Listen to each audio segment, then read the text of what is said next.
Hey y'all, it's Diamond and welcome to my channel, Sippin Pretty.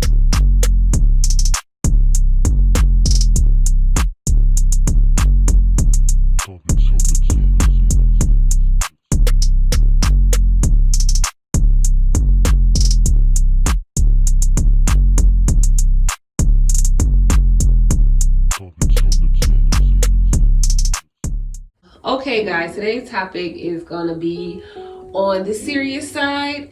I'm not sure if everyone knows, but October is actually Domestic Violence Awareness Month. So basically that's what this video is going to touch on.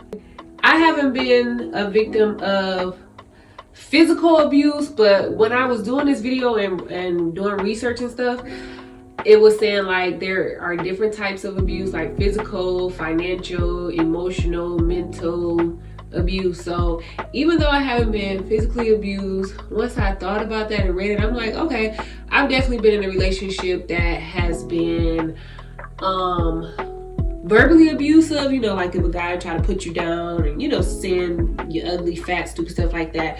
So once I thought about it, I'm like, oh, okay, well maybe I have definitely experienced some verbal abuse. But I did lose a god sister from domestic violence, and I know friends and family that has suffered from it as well. But I did actually lose a god sister to domestic violence. Her name was Jordan. She was only 23 years old when her ex-boyfriend kicked in her door and shot her multiple times, which led to her death.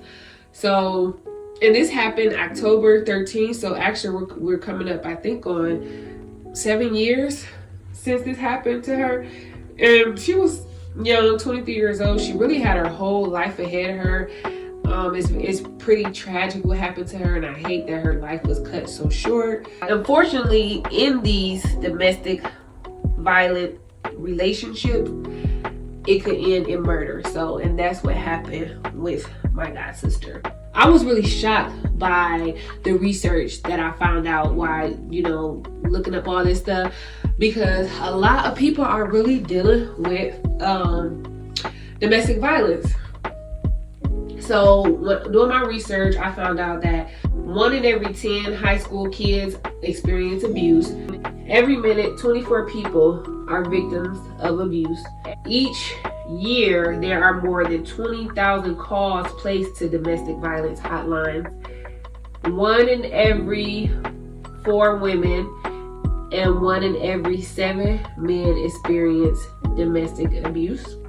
There are about 30,000 deaths per year from domestic abuse. So when I was reading this stuff, I'm like, oh my goodness gracious. First of all, I didn't really even think about, you know, high school kids experience abuse. So they said 1 in every 10 high school kids experience abuse. I just thought that was crazy. Nobody should experience domestic abuse, but especially high school kids, you know, get into that early, being abused by their boyfriend or girlfriend. That's just crazy. And I was also reading, it was saying that a lot of people don't say anything about their abusive relationships because number 1, they're either too afraid, number 2, they think it's their fault, number 3, their partner makes them think that they're crazy and, you know, or it's not so bad, or they just really embarrassed. They can't believe that it's happening to them and they just don't know what to do. So, and it sucks. It really sucks to, you know, I can only imagine just being abused like that and you have nobody to talk to or nobody to share this with, or just even being abused by the person that you love and trust the most. So I just bet it's just a horrible, horrible, horrible feeling and a situation to be in. So like I said, they were saying that some people don't even know they're being abused. So some signs that you are being abused is if your partner hits you, push you, shove you, kick you, slap you, punch you. If they touch you in any way that's not loving, 9 times out of 10 they're probably abusing you. If your partner is possessive or jealous, and ladies, I know we think it's cute sometimes, like, oh, he's so jealous, he want me to himself, and it's like, okay, but that is a very fine line of like a little healthy jealousy, you know, versus being like, okay, this nigga is possessive and crazy. So be aware of those red flags in the beginning of the relationship. You know, where it's like, oh my God, he calling you so much, blowing you up, want to know your every move. Like, just be on the lookout for red flags like those. If he tries to isolate you from your family and your friends, he don't want you to go nowhere, he don't want them to come over, he don't want you talking to anyone, it's probably because he's abusive, really. That's abuse too. Shoot, isolating you and don't want you around nobody, like, no, hell no.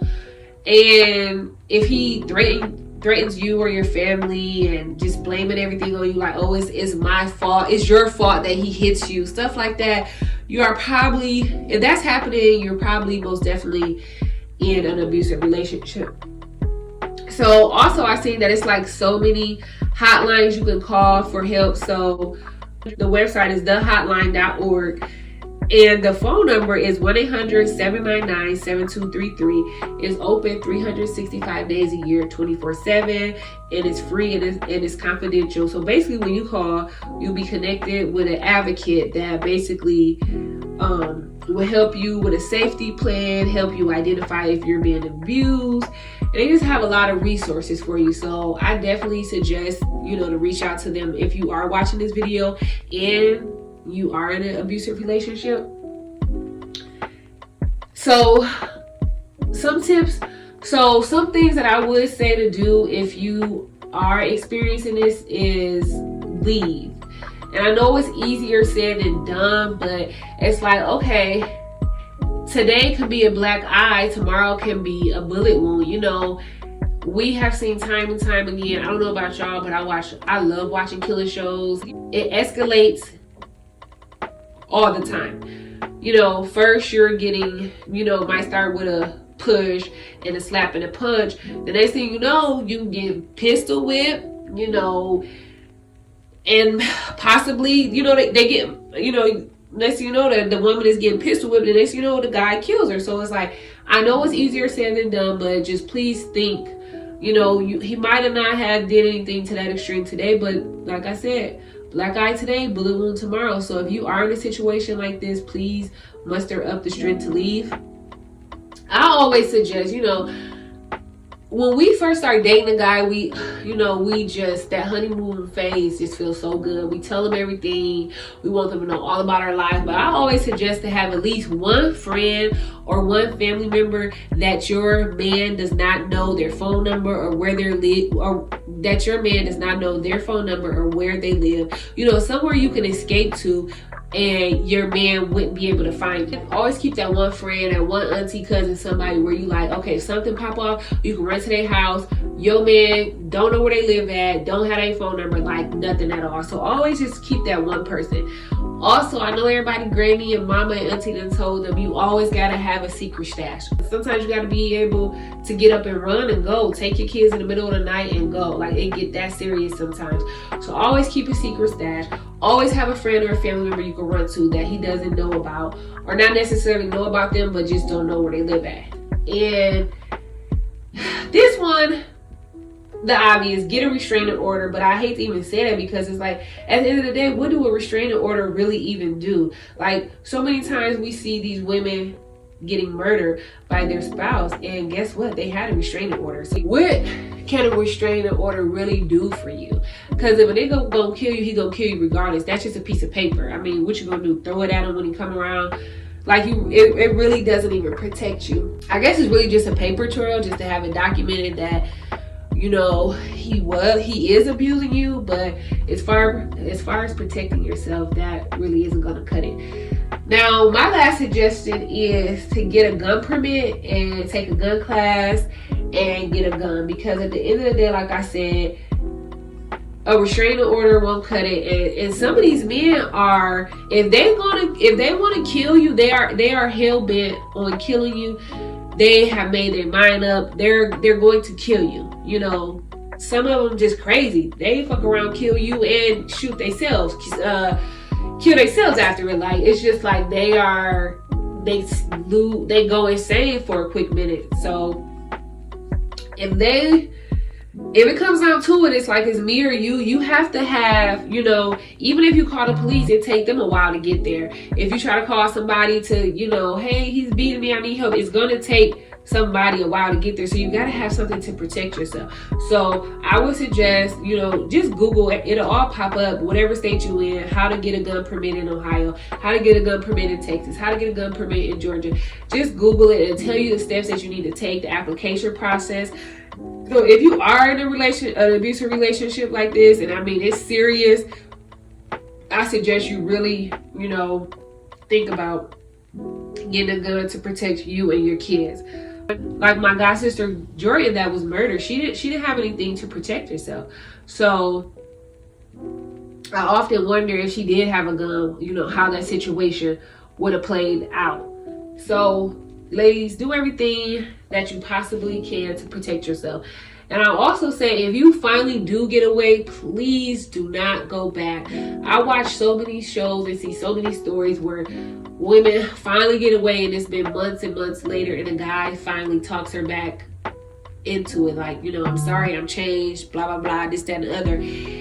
She goes back and he kills her. And it's like, what the heck? If she would have stayed away and stuck with her first mind. So ladies, I know it's hard. It's like they play a lot of mind games with you, and you know, you feel sorry for them, and you know the crazy roles they play. Oh, everybody left me in my life. Just go ahead and leave me like everybody else. All that bullshit, you know, they say to try to get you back. If you left and made it out of an abusive relationship, please don't go back, because that could be the last time you go back. You know, you go back and he fuck around and kill you. So if you made it out of that, don't put yourself in harm's way again.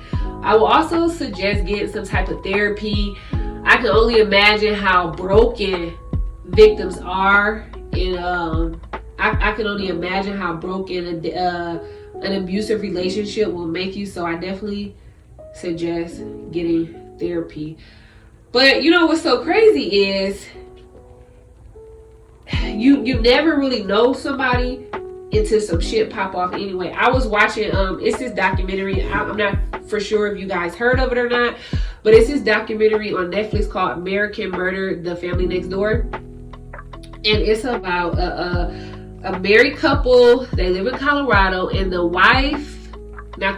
husband would start cheating on the wife. He was having an affair for like 5 weeks or something like that, and he wanted to be with the lady he was having an affair with. So instead of doing the normal thing, you know, like getting a divorce, he strangled his wife to death. She's pregnant. I think they was having a boy. He strangled her to death while she was pregnant and killed their 2 daughters as well. He put them in an oil tanker, or I'm not even sure what that is, but he killed the daughters as well. And I'm like, what the hell? They was married. They was together for I think like 8 years, and they on their Facebook page, she always said nice things about him, like thank you. I think his name was Chris. Thank you, Chris. You are an amazing man. I love you. You're this, you that. Like, she basically praised him. And clearly, I'm sure she never thought that he would kill her and the 2 daughters. And it's like, what the hell? He still did. So I don't know. It's like you never really know somebody till you know somebody and some shit start popping off. So all I can say is be careful, ladies. Protect yourself at all times and just hope for the best, because I was watching a documentary and I cannot believe he killed her and the kids. I'm like, what the hell? It's one thing to kill her, but you really killed your kids. And I don't know, that was just super crazy to me. So yeah, but domestic violence is just like it's a huge thing. And I know I didn't realize how many people experience this until I started doing my research on it, because like I said, I've never really been physically abused. So, you know, if you're not really going through something or experiencing it, it's kind of like out of sight, out of mind. But yes, this is really crazy. So everyone, please share this video, even though you may not be going through it, but you may know someone who is experiencing this, and this may help them or give them enough courage to leave their relationship. Ladies, you don't deserve this. Men, if you are getting abused, you don't deserve this. It's not your fault. And like I said, leave. Try to muster up enough strength to leave, because it's a black eye today, but who knows, he might come in and kill you tomorrow. So, and I would hate that to happen to anyone. So, I'm gonna link below that hotline, that phone number, and you know, hopefully that comes in handy. This is real. I follow this page on Instagram. I think it's called Insta Memorials or something like that. I'll link that in the description box as well. But it shows a lot of, you know, domestic violence disputes that end in murder. And my goodness, these women are young, 18, 19, 20, 21. You know, they spouse snap and kill them and then kill themselves. Just a lot of crazy stuff, and it's sad. It's really sad. So I hope this video helped you or can help someone that you know. So please feel free to share. Don't forget to like, comment, and subscribe. And I will be back on Saturday with some celebrity tea. So see you guys Saturday.